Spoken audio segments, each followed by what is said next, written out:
McDonald's getting mixed reactions after announcing the return of the McRib. So it's going to be back on the menu in less than 1 week, but the chain tweeted out the popular sandwich is going on what they call a farewell tour. Some people are torn about this, but others say, we've been here before with McDonald's saying it's the last of the McRib. We'll just have to wait and see. We hear a lot of celebrities go on farewell concert tours, so we get it. I'm always stunned when my mother orders the fish fillet thing, so I can't pass any judgment on people who get the McRib or like the McRib. But it always comes back, it seems, right? Yeah. So if it makes money, it's going to come back. Yeah. Can you live with knowing you never tasted McRib sauce? You have until November 20th to decide during the McRib Farewell Tour. Ba-da-ba-ba-ba.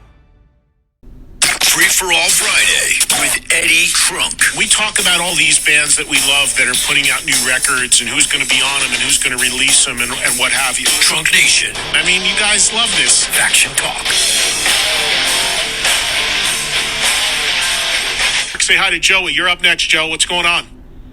Hey, what's up? Hey, Eddie. First of all, I want to say I caved in and after yesterday's show, I went to the farewell the McRib tour, and I got myself a McRib for lunch.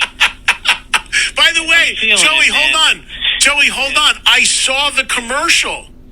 The guy who called in about the McRib farewell tour last night. I was going between the football game, which of course, the Texans were doing like first half. I'm like, holy shit, they're in the game. And I knew the bottom was going to fall out. They couldn't do me the favor over the Eagles. So I got frustrated there. And then I went over to the World Series a little bit. But I saw the commercial in one of those two games for the McRib farewell tour. I caught it last night. Don't do it, man. Don't do it. Don't do that farewell tour. Why, you had the McRib, Joey? It's like compressed dog food that's rubbery. The sauce is good. The sauce is good. Joey, hold on. Anyway. I'm curious about this. So for people that weren't listening, the other day somebody called in and said that McDonald's is doing a marketing campaign for the McRib, saying this is the last time they're going to put it out there and making it like a band doing a farewell tour. And I said, just like a band doing a farewell tour, whether it's McRib or a band, you never believe it. Joey, had you ever had the McRib prior to that? Was that your first McRib? Remember, it's a farewell tour, so I had one like 10 years ago, and I went and I did the farewell, and it was the worst money I spent. I'm feeling it. I got to go to the bathroom 3 times already. It's a nightmare. I should have never done it. I'm waiting for Slayer. Man. The McRib takes a lot. The McRib is the gift that keeps on giving, huh? Yeah, man. Yeah, 3 times. 3 times. Don't do it. Save your money for Slayer. Let's keep our fingers crossed that they're coming back. Anyway, I'm calling in about this, to make a comment about the what I deem to be like a double-edged sword with modern technology, and particularly YouTube. This thing yesterday, the call with Sammy was very good, very candid, but I personally felt he was very down and out. It left me depressed. And part of it was when he brought up that this record that he put his heart and soul into, and the vocals are just amazing, right? And it's sold 27,000.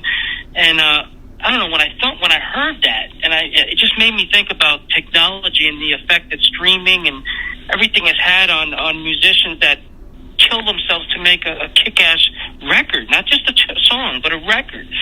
And then the sales can be what could feel depressing, no matter how good the material is.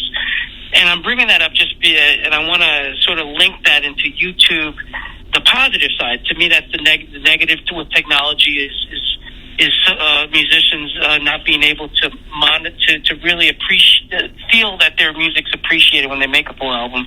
And then the other side of that is just how YouTube and technology could be used to find these great artists like Arnell, was found through YouTube from Journey, and I'm calling about this King Diamond, who I consider to be freak of the freaks at 66 with Mercyful Fate, and he had an issue now. Joey, the bass player, is on tour with Armored Saint on the W.A.S.P tour.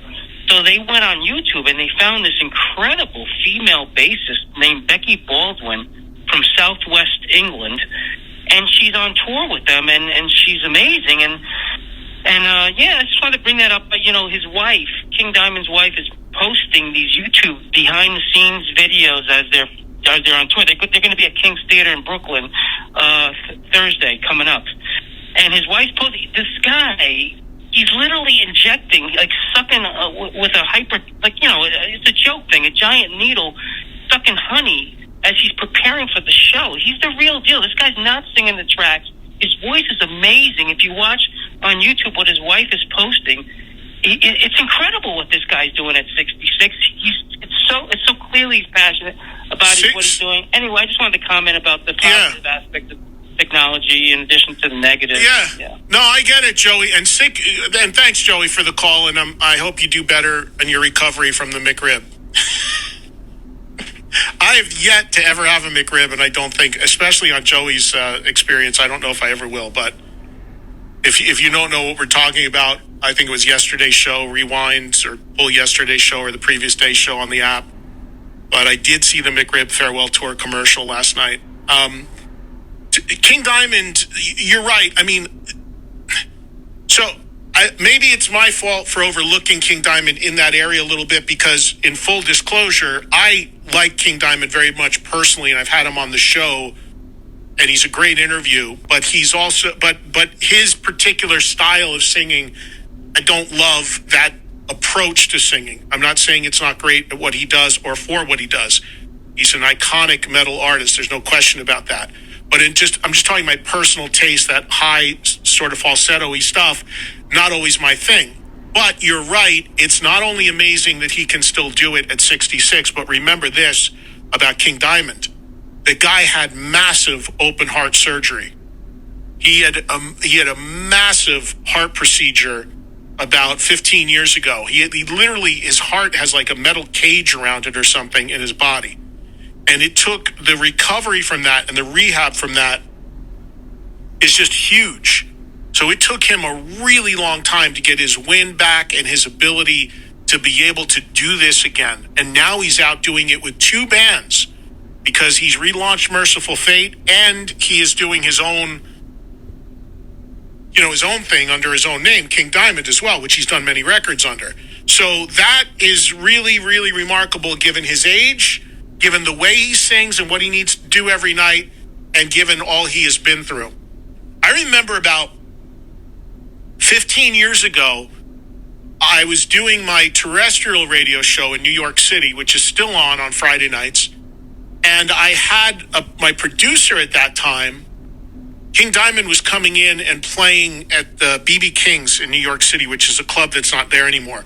So my producer asked me to put him on the list. I did.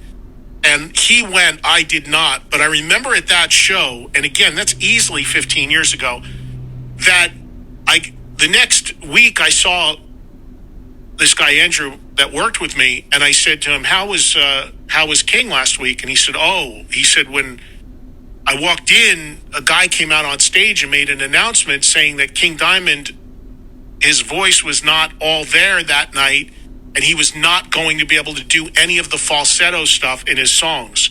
And they offered a refund.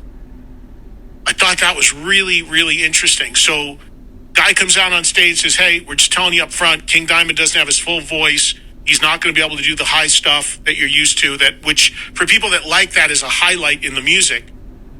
He said, so we're telling you right now, if that's not cool with you, please go and get your refund at the box office before he comes out. Otherwise, he'll do the best he can. I thought that was an amazingly cool thing to do. And I remember Andrew telling me hardly anybody, if anybody, left. But what an amazing thing to do, to have that sort of disclosure and give people the option to basically give money back.